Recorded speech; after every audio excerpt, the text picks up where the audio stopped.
Now, jQuery selectors, pretty good stuff here. It's, again, CSS based. If you want to select an ID, you say hash mark or pound sign, whatever the ID is, in this instance, main wrapper. For class selectors, you use a period and the class name. And for element selectors, just use the name of the element. It's very straightforward, and again, if you've had some, and I hope you have because you're supposed to have had some experience with CSS, this is like a walk in the park. It just makes life so much easier. Now, when you add a method or a function, becomes a method when you attach it to an object, to a jQuery selector, then you have this object and method going on. You might select the main wrapper and tell it to hide. Display of none in CSS. Very, very cool. You selected something simple. You can use all your advanced selectors for CSS. You may or may not have run across a lot of these, but if you just want a descendant selector, like an anchor tag that's a descendant of a navbar ID, or a child paragraph that's a child of body, direct child, that's what that greater than sign is. Or if you just want an adjacent sibling, say a div that's right next door or adjacent to an H2, there you go. There's the syntax. It's just like CSS. Don't forget your quote marks. Now, if you get really fancy, and I use this more than, or we all use this more than you might think you would, you can search for and find attributes. Just like CSS, attributes are typically put in square brackets. So if we wanted to find all of our alt tags, or alt attributes, I should say, for our images, there is a syntax you would use. Or if you want to just check for values for forms, we'll be getting into forms in the next couple weeks, there is the structure there. You'd say input, which is a form, and type equals text, all your text fields for that form, and it would select them. It's pretty darn neat.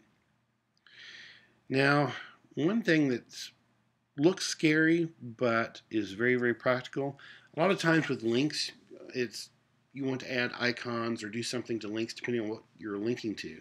Say, for instance, you're looking for all the absolute URLs that are taking people off your website, and you might give it a special icon.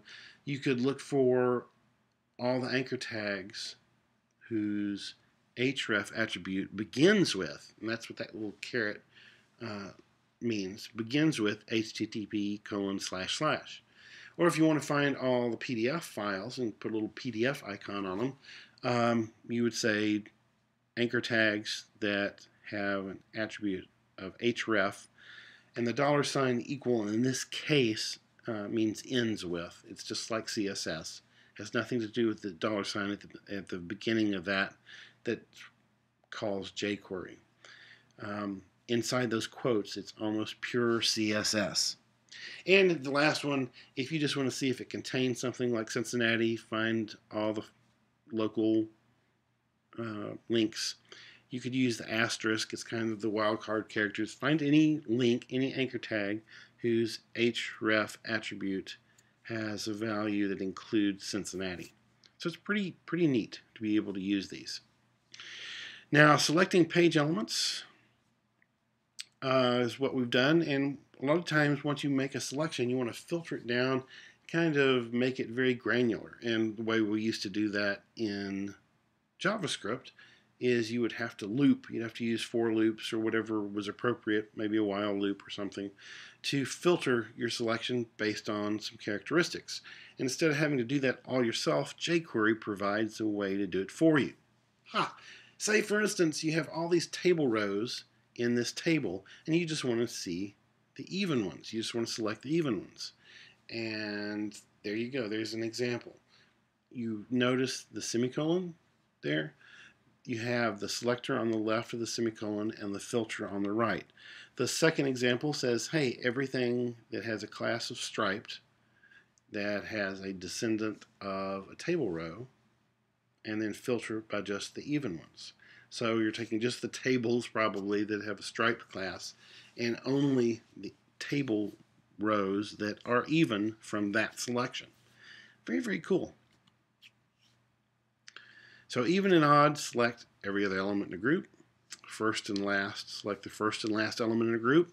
A lot of times you'll use first and last in navigation.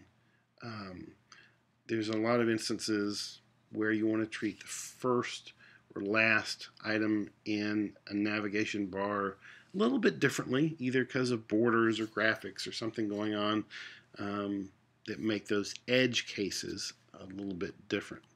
So you can look for the first and the last.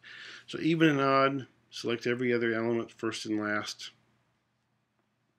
Select the first or last element in a group. Now, if you get in a situation where you want to say everything that's not something else, you can do that. You can use a not as a filter. Say any anchor tag that's not a class of navigation button. Kind of like a double negative in English. Excuse me. And the has will find elements that contain another selector. So every list item that has an anchor tag in that second example, it will find it, which is, again, a very common thing to happen. Most commonly, navigation on web pages is accomplished with unordered lists and list items. Now, contains finds elements that contain specific text. So if you want to find an anchor tag that contains the word, say, click me, because in usability we know that a link that says click me doesn't tell the user much. You want something that explains yourself a little bit better.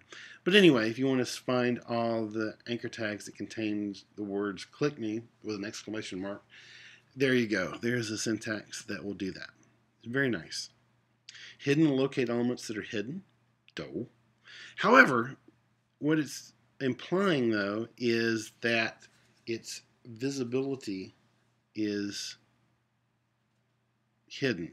In other words, it has a zero width or zero height or a display of none. It doesn't actually apply to an element whose visibility property is set to invisible because it still technically has a width and a height.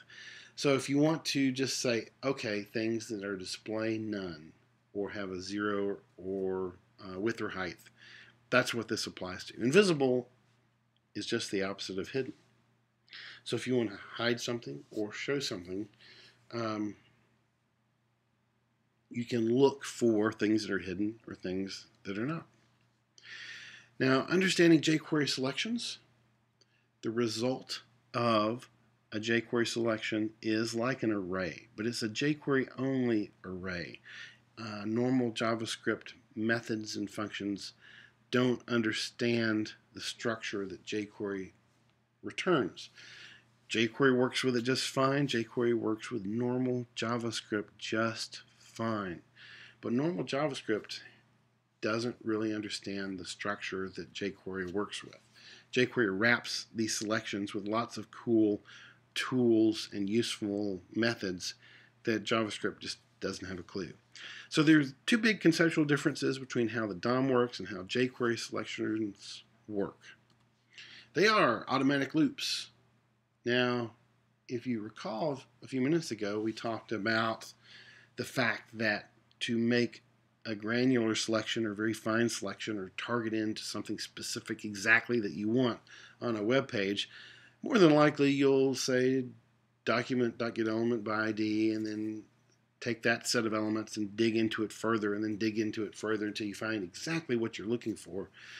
jQuery automatically does that. I mean, it will loop through that collection of elements by default. So if you decide that you want all the anchor tags in a document and you create a jQuery selector to do that, it will loop through them by default. You don't have to add a for loop or a while loop or whatever is appropriate.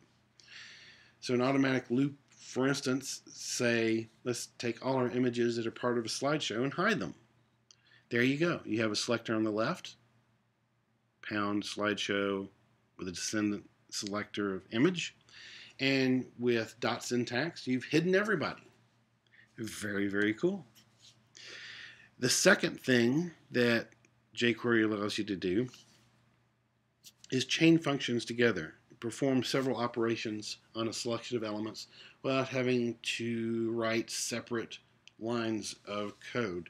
This begins to be very, very powerful, but, and it's totally optional, you don't have to work this way, but it becomes very, very handy. Say you want to set the width and height of a div tag with an ID of pop-up using JavaScript. Normally you'd have to write at least 2 lines of code, but jQuery lets you do it with a single line, and here's what this means.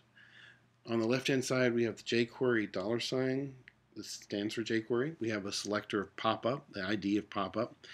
Then with dot syntax, we say dot width 300 and dot height 300. What is happening here is jQuery is taking the results of the methods left to right and just passing them to the next guy. So pop-up is selected, passed over to width. It says change the width to 300. Cool. And pass it along over to the next one, which says make the height 300. So you're basically chaining together a series of commands left to right and doing it all in one fell swoop. So each function is connected to the next by a period, and it operates on the same jQuery collection of elements as the previous function. So think about that. Say you not only want to set the width and the height of the div tag, but also want to add some text inside the div and make it fade into view, assuming it's not currently visible on the page. And you can do it very, very succinctly, very, very quickly with this string of commands. We've got the pop-up ID, probably a div, selected there on the left. And going left to right, we change the width to 300. We change the height to 300. We change the text to just something like hi. And then we fade this whole thing in. 1000 is milliseconds, and JavaScript as well as jQuery works in milliseconds. So 1000 milliseconds is 1 second. 1000 milliseconds is 1 second. So that can be kind of gnarly to look at, so it's very, very nice to format your code for readability. There's nothing wrong with, in fact, it's encouraged to break all these different commands on separate lines. Dot width, dot height, dot text, dot fade in. Make it easy to read, because spaces in general, just in general, aren't important.